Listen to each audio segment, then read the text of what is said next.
nicer than I deserve. So we were having a fun night. Give a round of applause, all of you, for being here. This is nice. So I'd like to start with a light topic. I want to talk about racism. And I know it's a little anachronistic to talk about racism. We all know we elected Barack Obama and all racism was abolished. But it's the golden age of making fun of white people. Think of all the white people we can make fun of. We've got the British, we've got the Irish, we've got the Italians. And I actually just came back from a family reunion in Canada. And I gotta say, America, you are dropping the ball when it comes to be racist against Canadians. Because whenever you're racist or whenever you make jokes about Canadians, they all come out as compliments. Oh, those Canadians. They're so polite and friendly and helpful and well-educated. And somehow they have a high rate of gun ownership without killing each other. And how about your single-payer health care? Ooh, look at me. I don't think insurance companies should profit off my death. Ooh, I got a lot of people who are pro-insurance company. Yeah, but actually, I'm Canadian and I'm Swedish. I am the combination of the two kindest peoples in the world. But as she said, I'm also Jewish. So when I'm talking to you, I am nothing but polite and kind, but secretly I'm judging you for all of your terrible life choices. Pretty much like all Jews, I'm just looking at you going, what is wrong with you? Why don't you just let me make all of your life decisions? You'd be so much happier. So before I go into the next set, I want to preface this by saying I am not a sexist, but dating in San Diego is making me one. But because, you know, it's hard to date in San Diego, as many of you know, or probably know, and because you're all here, obviously you're struggling to date. And so I too hit rock bottom a few months ago. I joined Tinder. But I don't like it. I stopped doing it because I've had a bad experience. The last 3 dates that I had, the women arrived 40 minutes late. Not average of 40 minutes, actually 40 minutes, because my time doesn't matter. But I've come to terms with it as a guy, you know, this is what you have to get. It's because as a guy, I am accustomed to being ready much earlier than expected, while it takes you ladies an extra 40 minutes to come.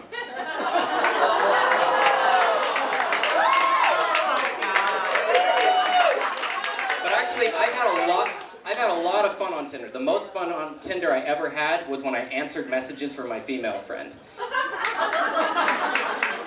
I did. I've been answering messages for her, and I gotta say, power to you ladies. I had no idea what you deal with. You don't understand what it's like to be a woman until you realize your life is a douchey deluge of unwanted dicks. Like, there is no amount of abuse you can tell a guy to make him not be interested in you other than I don't put out. Like, I was answering her messages for her, and then she showed me this one line of text she got. She says, "What is it you don't understand? I am not into you." Well, I can't wait to turn a no into a yes. That's a little rapey. Whatever happened to turning a yes into a mutually agreed upon activity? Yeah, so speaking of signs of the apocalypse, my niece tells me that they now have Tinder for 14 to 17-year-olds.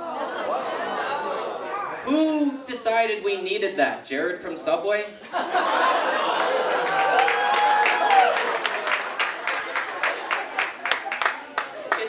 What do they have to talk about on Tinder?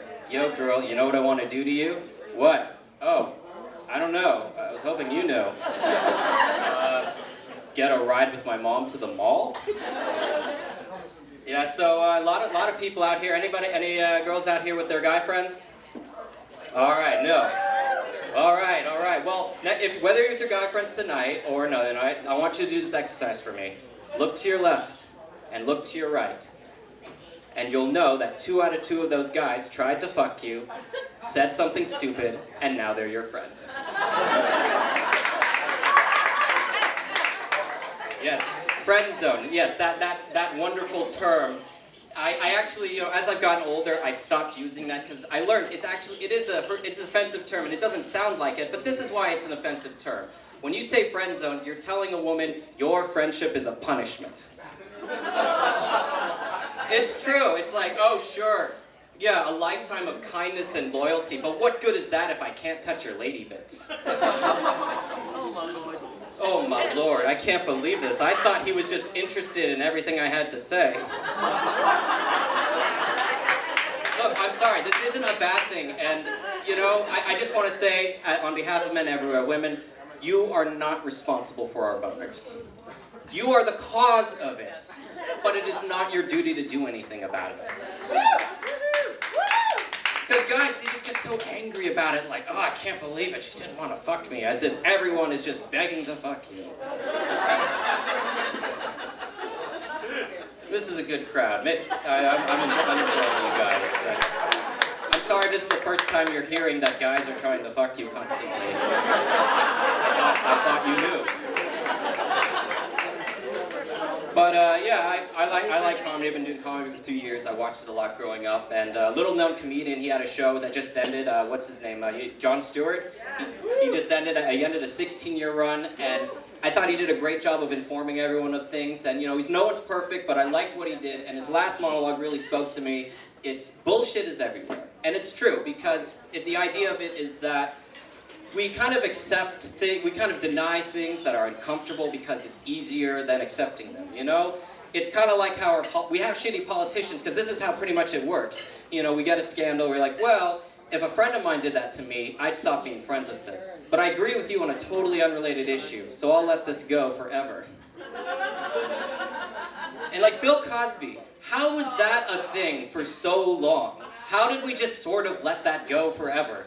You know, we had 35 women accuse him of things, and our gut reaction was, well, that's uncomfortable. I'm pretty sure all those women are just lying. As if these women got up and said, you know what hasn't happened to me in a long time? No one has accused me of being a lying, gold-digging whore trying to bring down an icon. As if that's how people rocket to career, is bringing down beloved icons with false rape accusations. And so, you know, just to kind of seem like we're pretending to do our due diligence, we're like, Bill, did you do all this stuff that people are saying? What you see? How could I possibly be raping all the women with the semen and the drugs when I've been so busy with vagina?